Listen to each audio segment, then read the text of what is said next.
В одной из палат детского отделения центральной клиники санитарка забыла покормить малыша, оставленного родителями. Он тихо всхлипывал, уже осознавая в свои 6 месяцев. Никто за ним не придет. Система научила его молча страдать. Но судьба иногда меняется, когда появляется тот единственный человек, способный услышать даже самый тихий плач.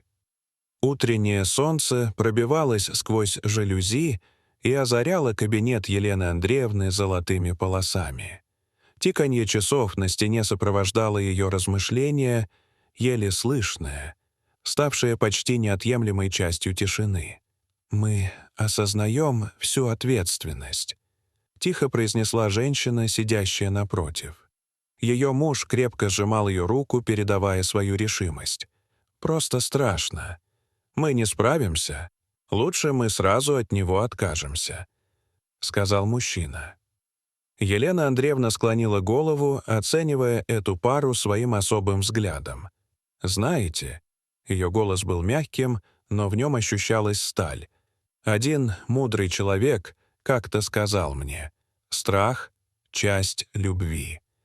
Если бы вы не боялись, это было бы хуже. Я прошу вас еще раз все обдумать». Когда пара ушла, Елена подошла к окну. За стеклом моросил осенний дождь, превращая город в акварель. Мысли унесли ее на 20 лет назад, в день, когда она впервые вошла в здание городской детской больницы. Молодая, полная надежд, с медицинским дипломом в руках и слишком строгой блузкой. Реальность контрастировала с мечтами. Облупившиеся стены, запах хлорки и нестерильный воздух человеческой боли. «Новенькая?» — спросила сзади женщина с серыми глазами. «Я Зоя Васильевна, старшая медсестра. Пошли, покажу тебе твой фронт». Провинциальная клиника в Твери не походила на ее представление. Палаты, в которых дети лежали одни. Особая палата отказников. «Здесь те, от кого отказались», — говорила Зоя с горечью. Елена сделала шаг назад, будто от чудовищной правды. В палате малыши. Кто с гидроцефалией, кто с эпилепсией, кто просто нежеланный. Один из них — Никита, 6 месяцев, ДЦП и простуда. Первая неделя в больнице была испытанием. Хроническая нехватка персонала, выгорание, дежурство по 13 часов. Молодая интерн Елена еще держалась. Пока однажды ночью после кризиса она не вспомнила о палате отказников. Она ворвалась туда и поняла. Никиту не кормили более 10 часов. Он лежал молча. Лишь слабые вздохи выдавали, что он жив. Кто дежурил? Ее голос эхом разнесся по коридору. «Я...» Но Зоя сказала, что приоритет у поступивших. Пробормотала молодая медсестра Настя. «Он больше не плачет. Ты понимаешь, что это значит?» Когда пришла Зоя, Елена не скрывала слез. «Он не менее важен. Я останусь. Он будет есть. Он будет жить». Елена разогрела смесь, тщательно проверяя температуру каплей на запястье, чтобы она была идеальной для чувствительного животика Никиты. Она нашла чистую пеленку, сменила ее с заботой и аккуратностью, словно оберегала крошечное хрупкое чудо. Затем прижала малыша к себе, ощущая, как он такой слабый и беззащитный, все же живой, дышащий, настоящий. Его крохотные ручки дрожали, иногда делая слабые судорожные движения, но, когда Елена коснулась губ бутылочкой, он все же слабо глотнул. Это было почти неуловимо. Но это было. Она не спешила. Она сидела в кресле у окна, качая Никиту на руках и рассказывая ему все, что могла вспомнить. О первом снеге, который сегодня утром лег пушистым покрывалом на карнизы больницы. О том, как на тротуаре сидел серый котенок с одним черным ушком, и как он напоминал ей детство. О том, как трудно жить, но как в этой трудности всегда есть место свету.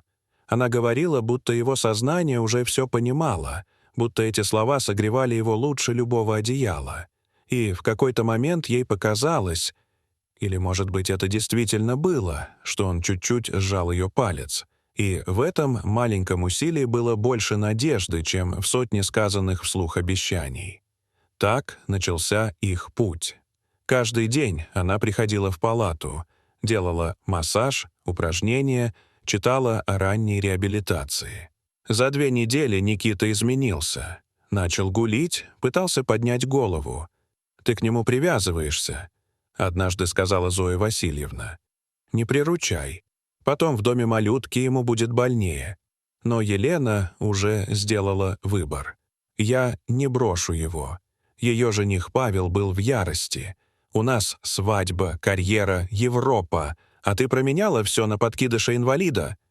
«Он не подкидыш, он мой», — говорила Елена. После сложных бесед с родителями, заведующим и комиссиями, Елена получила разрешение на усыновление. Она забрала Никиту из дома малютки к себе. Квартира быстро преобразилась. Кроватка, игрушки, тренажеры. Елена стала реабилитологом. В тот момент в их жизни появился новый человек — Ренат Галимович, молодой доктор из центра «Новый шаг», который стал не только наставником, но и будущим мужем Елены. Родители Рената сначала были против. «Ребенок не твой и больной». Но Ренат ответил твердо: «Моя семья — это Елена и Никита». Они поженились. Никита прошел в день свадьбы несколько шагов в ходунках, неся маме букетик. Позже Ренат усыновил его официально. Никита рос, опровергая диагнозы. К 5 годам пошел самостоятельно. А Елена открыла центр «Шаг навстречу» и стала специалистом по ранней реабилитологии. Однажды к ней пришли молодые люди, желающие усыновить ребенка с ДЦП. Увидев успех Никиты, они сказали: «Без вас мы бы не решились». Прошли годы. Никита стал студентом факультета психологии, одним из самых перспективных на курсе. Его девушка Надежда — детский психолог, активно работающая с особыми детьми в реабилитационном центре. Их отношения были построены на глубоком взаимопонимании, уважении и общей миссии — помогать тем, кто нуждается в особом внимании. Когда они узнали, что ждут ребенка, первым их желанием было не только поделиться радостью, но и использовать это событие как толчок для создания чего-то большего. Так родился фонд «Первый шаг». Организация, направленная на поддержку семей с детьми, имеющими особенности развития. Фонд стал символом любви, которая когда-то родилась из тишины, из одного услышанного плача и разрослась до масштаба, способного менять судьбы других. Дорогие зрители, что вы думаете об этой истории? Расскажите, пожалуйста, в комментариях.